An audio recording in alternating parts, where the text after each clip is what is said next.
first see the Sukhoi Su-47 Berkut with its forward-swept wings and unconventional silhouette, it almost feels like someone deliberately flipped the fighter design rulebook upside down. This unusual aircraft was the result of bold engineering from Sukhoi in the 1990s, an ambitious experiment that pushed aerodynamic boundaries and still captures the imagination of aviation enthusiasts today. The Su-47 demonstrated that forward-swept wings could provide astonishing maneuverability, but they also brought structural stress, technical complexity, and enormous costs. This very contradiction meant the Berkut never progressed beyond a single prototype. Yet, this non-operational fighter left a lasting mark on aviation history, impactful even though it never entered service. What exactly was the Sukhoi Su-47 Berkut? In essence, this aircraft was never intended to be an operational fighter lined up at Russian air bases. From the start, the Su-47 was conceived as a technology demonstrator, a project where Sukhoi engineers essentially asked, what happens if we break the design rules and see how far we can go? The idea traces back to the late Soviet era, when designers were already thinking beyond traditional wing layouts. After the USSR collapsed, budgets shrank, but the concepts survived. The result was an ambitious project called the S-37, later renamed the Su-47, which made its first flight in 1997. Its primary goal was data collection, exploring advanced aerodynamics, digital flight control systems, and especially the controversial forward-swept wings. Historically, the Su-47 holds a unique place in Russian aviation. Sukhoi, already renowned for the Su-27 family, used the Berkut as a bridge between Cold War thinking and fifth-generation fighter concepts. It was essentially a flying laboratory, testing composite materials, digital flight controls, and extreme maneuverability.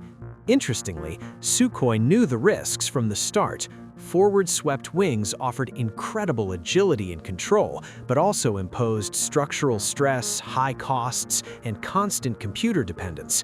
The Su-47 was an attempt to test this trade-off in the real world. Although only one aircraft was built, its lessons quietly influenced later Russian fighter programs, even if the Berkut itself never moved beyond the prototype stage. What made the Su-47 different from other fighters? Almost everything. While most fighters stick to proven layouts, the Su-47 went all in on experimentation. Its appearance and behavior felt as if it came from a parallel design timeline. At a time when most fighters chased stealth or raw speed, the Su-47 focused on testing ideas rather than fitting into existing doctrine. Almost every part of the aircraft was built for experimentation, not direct operational service. That's why even today, the Berkut looks unusual compared to older Soviet jets or modern fighters. Why did the Su-47 have forward-swept wings? This is the feature that grabs attention immediately, and for good reason. The forward-swept wings were an aerodynamic gamble. In theory, they improve maneuverability, especially at high angles of attack, making the jet more controllable during sharp turns and low-speed flight, critical for close-range dogfighting. But there was a cost. Forward-swept wings are prone to twisting under high speeds and G-forces, a nightmare from an engineering perspective.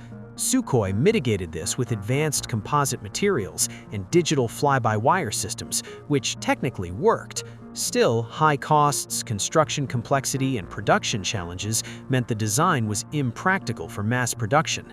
This tension between exceptional performance on paper and real-world constraints kept the Su-47 firmly in the experimental category, a plane that showed what was possible, but not what was worth building. Cockpit and systems. The Su-47's cockpit was surprisingly modern for its time, especially given Russia's economic struggles in the 1990s. It featured a glass cockpit with digital displays, HOTAS controls, and deep integration with fly-by-wire systems.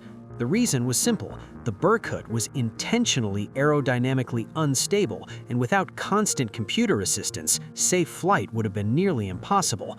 In this sense, the cockpit reflected the overall philosophy: push the limits, then rely on technology to maintain control. Performance and specifications. The aircraft was roughly 22.6 meters long, with a wingspan of 16.7 meters and a maximum takeoff weight near 35 tons. It was powered by two AL-37FU engines with thrust vectoring, each producing around 142 kilonewtons of thrust with afterburner. The Su-47 could reach speeds of approximately Mach 2 with a service ceiling of around 18,000 meters and a combat radius of 3,300 kilometers. Flight controls were fully digital, and the radar and systems were experimental. Unlike an operational fighter, it carried no real weapons. The mission was data collection and testing future ideas. Flight characteristics. While its top speed was impressive on paper, the Su-47 really stood out for how it flew. Forward-swept wings, combined with thrust-vectoring engines and fly-by-wire controls, made it exceptionally stable and responsive during high angles of attack, low-speed flight, and tight turns, essentially a flying laboratory for extreme maneuverability. Armament. Su-47's weapons were mostly theoretical. It was never designed for combat and carried no operational armament during tests. Conceptual designs included air-to-air missiles, air-to-ground munitions, internal guns, and even internal weapons base, but none progressed beyond study. Its real weapon was the data it provided, which later informed designs like the Su-57. Why only one was built? Short answer, the Su-47 was likely too ambitious for its time. It wasn't designed for mass production, and its extreme maneuverability came with structural stress, high costs, and constant computer dependence, making large-scale deployment impractical. Why the project was canceled? Political and economic constraints in 1990s Russia meant risky experimental fighters weren't feasible.